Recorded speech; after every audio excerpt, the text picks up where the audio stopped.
Housing in Bad Aibling by Florian Nagler Architekten in Bad Aibling, Germany.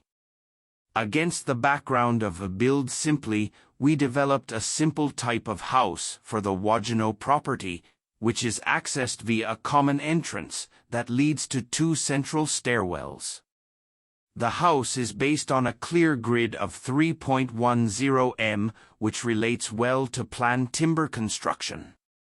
The supporting structure is reduced to the solid, elongated access core, and the supporting outer walls are made of solid and insulating, cross-laminated timber panels which contain a minimal proportion of glue.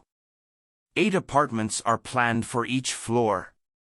The number and variability of the different possible apartments is considerable despite, or perhaps because of, this very simple basic structure.